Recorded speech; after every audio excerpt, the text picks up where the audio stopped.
لا حول ولا قوة إلا بالله العلي العظيم.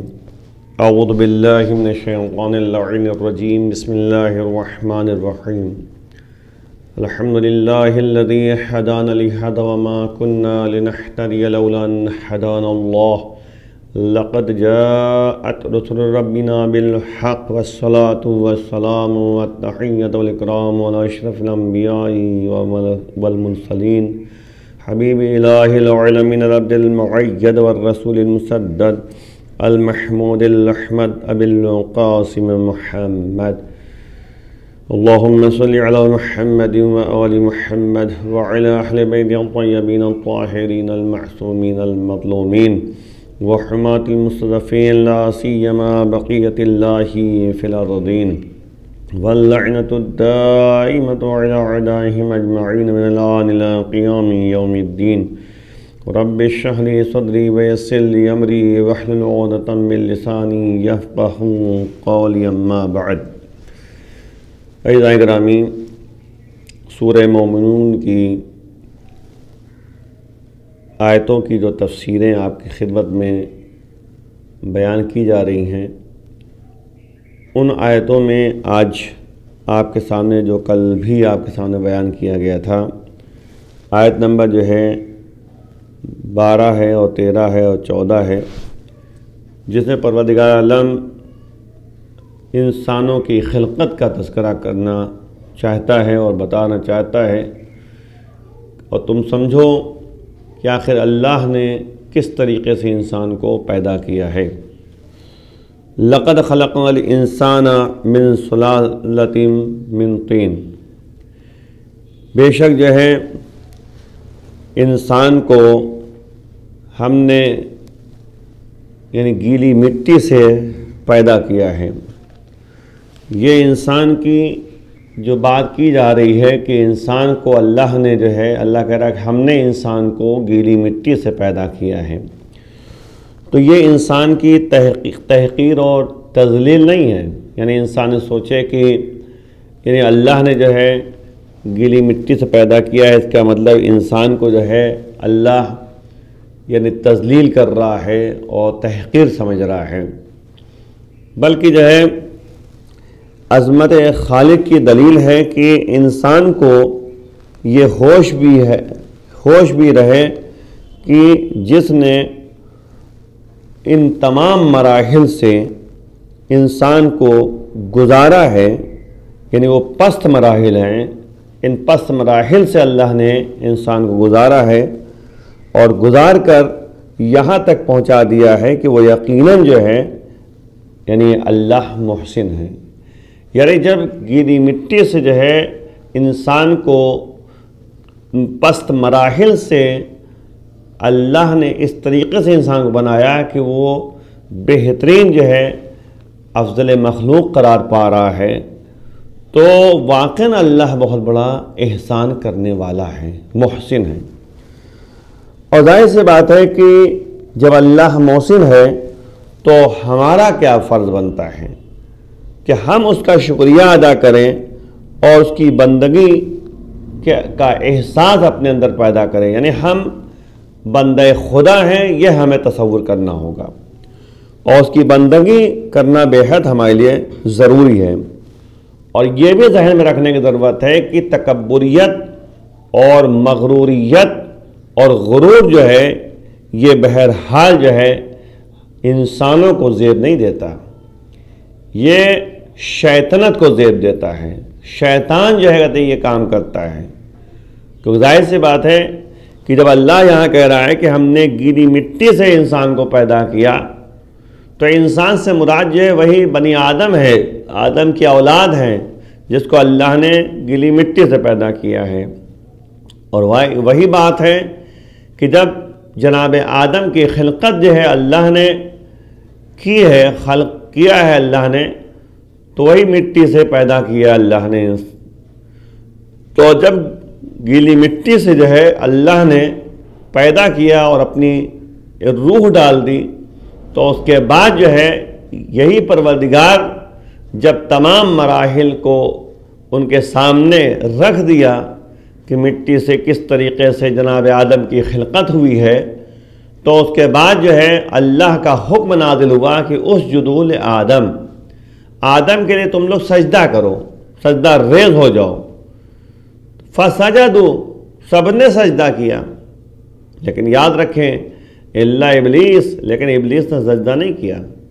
اور ابلیس نے سجدہ نہیں کیا تو اب آپ غور کریں کہ سب فرشتوں نے سجدہ کر لیا لیکن ابلیس نے سجدہ نہیں کیا، شیطان نے سجدہ نہیں کیا، تو یہی بات ختم ہو جاتی ہے۔ لیکن اللہ جو ہے دنیا والوں کے سامنے بات کو عیاں اور روشن کرنا چاہتا ہے کہ ریزن کیا ہے، وجہ کیا ہے، علت کیا ہے۔ تو اس کے بعد اللہ نے یہی کہا کہ ما منع کا اللہ تسجد، شیطان تجھے کیا ہو گیا تھا، کیا رکاوٹ پیدا ہو گئی جو تو نے جو ہے آدم کے لیے سجدہ نہیں کیا؟ تو کیا کہتا ہے، خلقتنی من نار وخلقتہ من طین، دیکھا آپ نے، خلقتہ من طین، طین کہتے ہیں گلی مٹی کو۔ کہتا ہے کہ اللہ سے کہتا ہے کہ اے خلاق عالم، اے پروردگار، تو نے ہمیں خلق کیا ہے آگ سے اور اس کو پیدا کیا ہے گیلی مٹی سے، طین سے۔ یعنی اس کے ذہن میں یہ بات تھی کہ آگ کیونکہ اوپر کی طرف جاتی ہے اس لیے برتری ہمیں حاصل ہے، اور مٹی ہمیشہ زمین کی طرف اور نیچے کی طرف جاتی ہے تو اس کا مطلب وہ پست ہے ہم سے۔ یعنی آپ غور کریں کہ ذہن میں شیطان کی یہ بات پیدا ہوئی اور قرآن نے بڑھ کے آواز دی، ابا واستکبرا، اکڑ گیا اور مستکبر اور مغرور بن گیا اور متکبر بن گیا، اور اس کے بعد جو ہے کافروں میں شمار ہونے لگا۔ یعنی آپ غور کریں کہ وہی شیطان جو اللہ کے لیے سجدہ کرتا تھا لیکن اللہ کے حکم کی تعمیل نہ کی۔ دیکھیں مسئلہ کیا ہے، یعنی ہمیں بتایا جا رہا ہے کہ اللہ کے حکم کی تعمیل ضروری ہے۔ ہمیں جو ہے اللہ کے حکم کے سامنے چوں اور چرا نہیں کرنا ہے کہ آخر کیوں اور کیسے، نہیں، ہمیں صرف اور صرف جو ہے بندگی کا احساس اپنے اندر پیدا کر کے اللہ کے سامنے جو ہے سجدہ ریز ہونا ہے اور اس کا شکریہ ادا کرنا ہے، کیونکہ اللہ نے جو ہے ان تمام پست مراحل سے ہم کو بلندی تک جو ہے لے گیا اور لے جاتا ہے۔ اور وہی ہے کہ انسان کیا سوچ بھی سکتا ہے کہ کیسے اللہ نے مٹی سے جو ہے انسان کو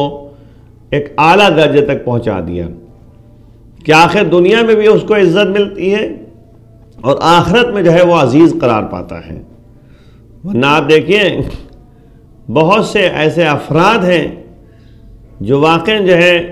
اس دنیا میں جو ہے پیدا ہوتے ہیں اور بے نام و نشان جو ہے اس دنیا سے چلے جاتے ہیں۔ تو ہمیں ہر نعمت کا شکریہ ادا کرنا چاہیے،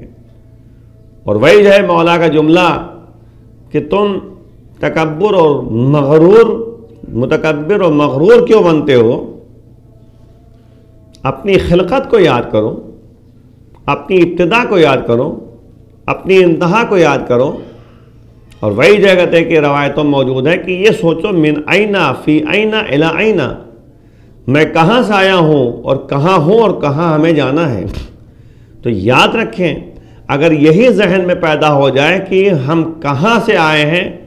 اور کہاں ہمیں جانا ہے، تو اب آپ غور کریں، انا للہ و انا الیہ راجعون، بے شک ہم اللہ کے لیے ہیں اور ہمیں اللہ کی طرف پلٹ کر جانا ہے۔ تو اب یاد رکھیں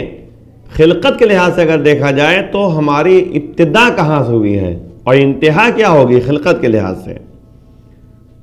تو آپ مولا کا قول آپ کے سامنے نقل کیا جائے کہ مولا فرما رہے ہیں کہ اولہ نطفہ وآخرہ چیفہ، یعنی شروعات جو ہے ابتدائیت جو ہے وہ نطفہ ہے، اور آخرت یعنی آخری منزل جو ہے آخری سٹیج جو ہے وہ جیفہ ہے۔ جیفہ اور نطفہ میں اگر غور کریں آپ، نطفہ اللہ وہی کہہ رہا ہے کہ ہم نے یعنی انسان کو جو ہے گیلی مٹی سے پیدا کیا، اور پھر کہہ رہا ہے کہ ثم جعلناہ نطفۃ فی قرار مکین، یعنی اس کے بعد جو ہے پھر اس کو جو ہے محفوظ جگہ پر ہم نے نطفہ بنا کر رکھا، نطفہ بنا کر محفوظ جگہ پہ رکھا۔ یعنی اللہ نے گیلی مٹی سے انسان کو پیدا کیا اور اسی انسان کو، وہی بنی آدم کو اللہ نے ایک قرار مکین،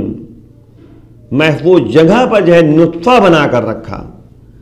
یعنی نطفہ کیا چیز ہے؟ نطفہ وہی بدبودار پانی ہے جس سے انسان کی خلقت ہوتی ہے، یہی نطفہ ہے جو انسان غذا کھاتا ہے اور کھانا کھاتا ہے، پانی پیتا ہے، ان تمام چیزوں سے جو ہے وہ نطفہ بنتا ہے۔ اور وہی نطفہ جو ہے زن و شوہر کے آپس میں اجتماع کی بنیاد پر اور اکٹھا ہونے کی بنیاد پر یہ نطفہ جو ہے قرار مکین میں قرار پاتا ہے، محفوظ جگہ پہ پہنچتا ہے، رحم مادہ میں پہنچتا ہے، عورت کے رحم میں پہنچتا ہے، اور اس کے بعد جو ہے اسی سے انسان کی خلقت ہوتی ہے۔ میں عام طور پہ ایک جملہ کہا کرتا ہوں مولا کے اس قول کے اوپر کہ مولا نے جو فرمایا کہ تمہاری شروعات جو ہے وہ نطفہ ہے اور آخر میں جو ہے جیفہ ہے۔ جیفہ کہتے ہیں مردار کو، یعنی شروع میں جو ہے بدبودار پانی ہے نطفے کی شکل میں، اور آخری منزل جو ہے وہ مردار ہے کہ اگر اس کو کچھ دیر کے لیے اگر ایسے چھوڑ دیا جائے تو اس کے جسم سے بدبو نکلنے لگے گی اور وہ بدبودار جسم ہو جائے گا۔ یعنی جس جسم کو انسان پسند کرتا تھا اب لوگ جو ہے اس سے دور بھاگ رہے ہیں کیونکہ جسم میں بدبو پھیل رہی ہے۔ اب آپ غور کریں کہ یعنی نطفہ ہے، کتنی نجاست ہے اس کے اندر کہ جب نطفہ نکلتا ہے تو انسان کے لیے غسل واجب ہو جاتا ہے،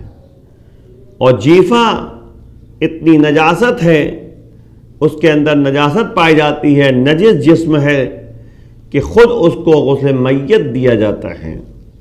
اور جس نے غسل میت سے پہلے جو ہے چھو لیا ہے اسے، اس کو بھی غسل مسمیت کرنا واجب ہے۔ یعنی آپ دیکھیں کہ یعنی وہی جسم جس کے اوپر جو ہے انسان ناز کرتا تھا، وہی جسم جو ہے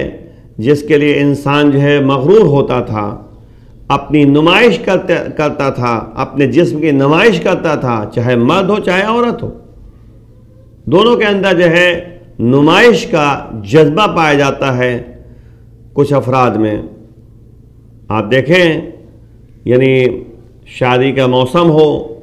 شادی کا جو ہے یعنی موقع ہو تو وہاں پر جو ہے بے پردگی نمائش کے طور پر ہوتی ہے، چاہے مرد ہوں چاہے عورت۔ ان لوگوں کا مشن کچھ لوگوں کا ہوتا ہے کہ ہم اچھے کپڑے پہنیں، اپنے جسم کو ایسا بنائیں، اپنے جسم کو ایسا نمایاں کریں کہ لوگ جو ہے کہتے ہیں کہ ہم کو اچھا کہیں۔ تو یاد رکھیں یہی جسم جس کو نمائش کے طور پر پیش کیا جا رہا ہے، یہی جسم جو ہے جس کو نمایاں کیا جا رہا ہے اور اس پہ تکبر اور غرور اپنے اندر پیدا کیا جا رہا ہے کہ میں کتنی خوبصورت ہوں، میں کتنا خوبصورت ہوں، وہی جسم جو ہے ایک وقت ایسا آئے گا جیفہ کی شکل میں آ جائے گا، مردار کی شکل میں آ جائے گا کہ لوگ جو ہے اگر چند لمحے کے لیے اس کو چھوڑ دیا جائے تو لوگ جو ہے اس سے دور بھاگیں گے، بدبو پھیل جائے گی۔ اور وہی جسم جو ہے مرنے کے بعد اس کو اگر چھو لیتا ہے کوئی تو اس کو مس میت، یعنی مس میت کہتے ہیں مس یعنی چھونے کے بعد جو ہے غسل واجب ہو جاتا ہے جو زندہ افراد ہے، اور جو مر گیا ہے اس کو غسل میت دینا ہے، وہ بھی جب تک 3 مرتبہ غسل نہ دیا جائے تو وہ جو ہے کہتے کہ یعنی پاک نہیں ہو سکتا۔ تب آپ غور کیجئے کہ یہ سب ہمیں سمجھنے اور غور کرنے کی بات ہے کہ اس کے اندر تکبریت پیدا کرنے کی کیا ضرورت ہے، کیوں مغرور ہوتے ہیں ہم۔ تو وہی پروردگار کہہ رہا ہے ثم جعلناہ نطفۃ فی قرار مکین، ہم نے انسان کو جو ہے یعنی انسان کو، بنی آدم کو ایک نطفہ قرار دیا ہے، قرار مکین میں، قرار مکین یعنی رحم مادر میں۔ اب اس کے بعد سلسلہ آگے بڑھا رہا ہے پروردگار، ثم خلقنا النطفة علقہ، اس کے بعد جو ہے نطفے کو ہم نے علقہ بنایا، خون کا لوتھڑا بنایا، فخلقنا العلقة مضغہ، اور اس کے بعد جو ہے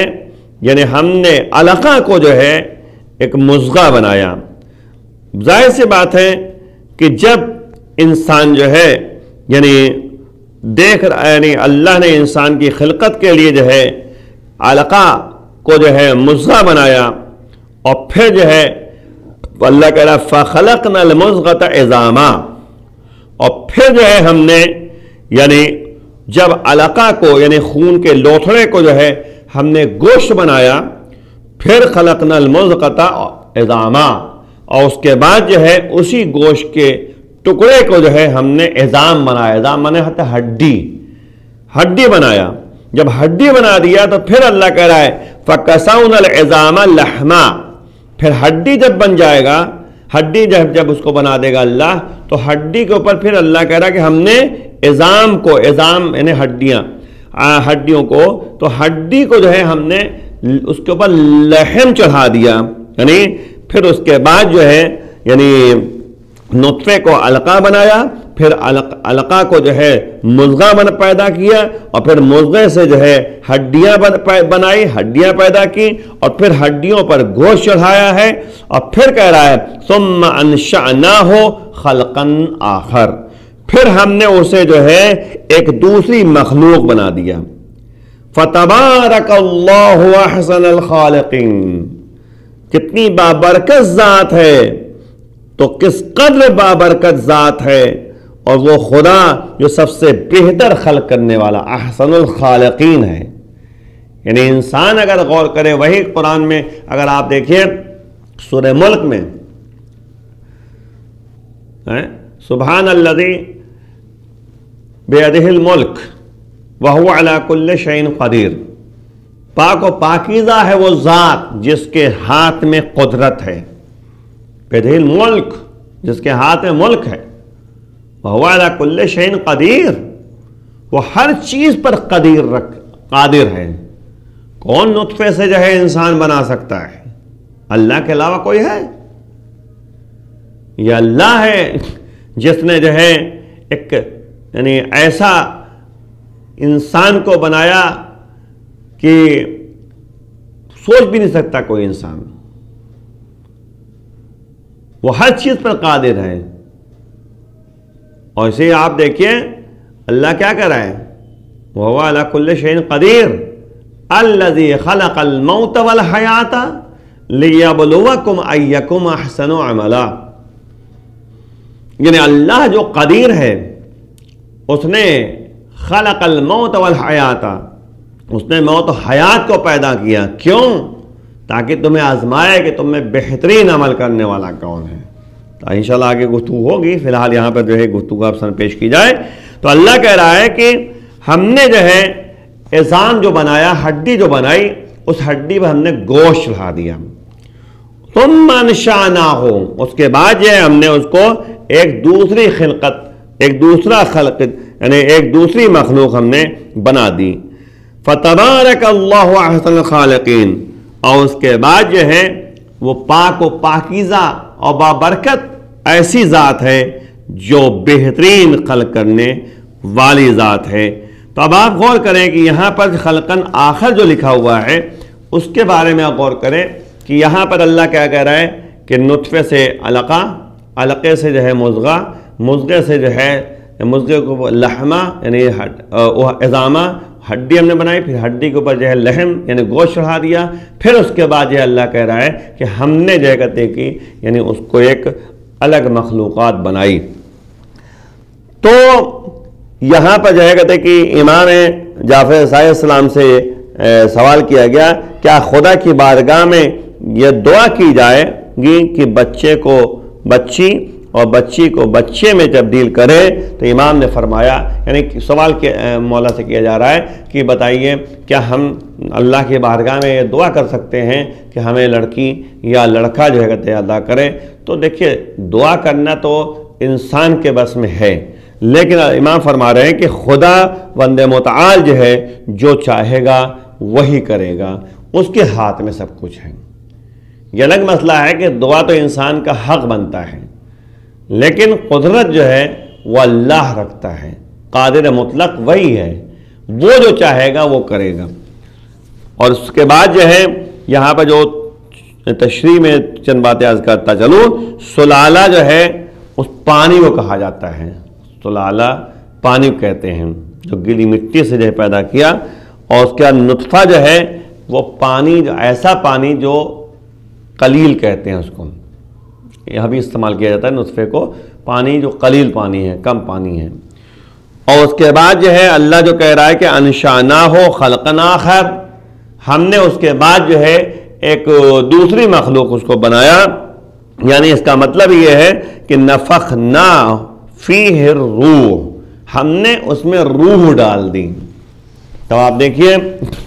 یعنی کل میں نے آپ کے سامنے بیان کیا تھا کہ کتنے کتنے دنوں کے بعد جو ہے یہ سلسلہ قائم ہوتا ہے، تو اللہ نے جو ہے جو خلقا آخر کہا ہے تو اس میں روح ڈال دی اس نے۔ اس کے بعد جو ہے ایک قول یہ ہے کہ یہاں پہ خلق آخر سے مراد یہ ہے کہ بال اگاتا ہے، دانت بعد میں دانت نکلتا ہے، یعنی ظاہر سی بات ہے کہ انسان جب پیدا ہو جاتا ہے تو اس کے بعد دھیرے دھیرے جو ہے دانت اس کے نکلنے شروع ہوتے ہیں، اور اس کے بعد جو ہے فہم اور سوچ عطا کرتا ہے۔ بھئی ایک قول یہ بھی ہے کہ جب انسان پیدا ہو جاتا ہے بچپنے میں تو اس کے بعد دھیمے دھیمے جو اس کے یعنی بال بھی نکلتے ہیں اور دانت بھی اس کے نکلتے ہیں، اور اس کے بعد اللہ جو ان کو ان بچوں کو جو ہے بچے جو پیدا ہوتے ہیں فہم اور سوچ عطا کرتا ہے۔ تو یہ بھی ایک غور کرنے کی بات ہے۔ اور ایک قول یہ ہے کہ یعنی یہ جو یہاں پہ لکھا ہوا ہے کہ انشأناہ خلقا آخر، تو یہاں پہ جو ہے ایک قول یہ بھی ہے کہ یہاں پروردگار کا مقصد یہ ہے خلقا آخر سے کہ ذکرن و انثیٰ، یعنی مذکر بناتا ہے یا مؤنث بناتا ہے۔ تو شروع میں جو ہے یہ پتہ نہیں ہوتا کہ یہ مذکر ہے یا مؤنث، کیونکہ نطفے سے جب علقہ بنا، علقہ سے جو ہے مضغہ بنا، اور مضغے سے جو ہے یعنی عظام یعنی ہڈی، اور ہڈی کے اوپر جو ہے جب گوشت چڑھایا تو اس کے بعد کہیں جا کر جو ہے مذکر اور مؤنث کا سلسلہ قائم ہوتا ہے، پتہ چلتا ہے کہ ہاں لڑکا ہے یا لڑکی ہے۔ تو اللہ نے جو ہے ایک الگ مخلوق، یعنی وہی مسئلہ ہے کہ ہڈی کے اوپر گوشت چڑھانے کے بعد جو ہے مذکر یا مؤنث بنایا ہے۔ فتبارک اللہ احسن الخالقین، یعنی اللہ بلند و بالا ہے اور اس کی خیر و برکت جو ہے وہ دائمی ہے، وہ ہمیشہ جو ہے اللہ جو ہے بندگان اپنے بندوں کے اوپر جو ہے خیر و برکت جو ہے نازل کرتا رہتا ہے۔ یہاں پر جو ہے کہتے کہ یہ جو فتبارک اللہ احسن الخالقین، تو ایک قول کے مطابق مطلب یہ نکلتا ہے کہ یہ تعظیم کا حقدار ہے، یعنی اس کو جو ہے اس کی تعظیم کرنا ہے۔ اللہ اکبر، ہم اللہ کو جو ہے بڑا سمجھیں اور اللہ کی تعظیم کے لیے جو ہے ہم اپنے یعنی زندگی میں جو ہے قدم اٹھائیں، اور یہ سوچیں کہ وہ یعنی قدیم ہے، لم یزل یعنی وہ ہمیشہ باقی رہے گا، ولا یزال یعنی وہ ہمیشہ باقی رہے گا، اور اس کو جو ہے کوئی ختم نہیں کر سکتا، زوال پذیر نہیں ہے، وہ ہمیشہ سے ہے، قدیم ہے، سرمدی ہے اور ازلی ہے، وہ ہمیشہ سے ہے، ہمیشہ رہے گا۔ احسن الخالقین اس بنیاد پر ہے کیونکہ وہ جو ہے خلقت میں جو ہے کوئی فرق پیدا نہیں کرتا۔ اصل جو ہے خلقت اس کی تقدیر ہے، کتنی مقدار میں اس کو رکھنا ہے، کیسے بنانا ہے، اس کی قدرت ہے، اور کیسے جو ہے انسان کو بنا کر اس دنیا میں بھیجنا ہے۔ تو یہ اللہ جو ہے ایک اپنی قدرت کو نمایاں کر رہا ہے کہ کس طریقے سے ہم انسانوں کو پیدا کرتے ہیں۔ دیکھیے یہاں پہ اتنی تفصیلی بات ہم نے اس لیے پیش کی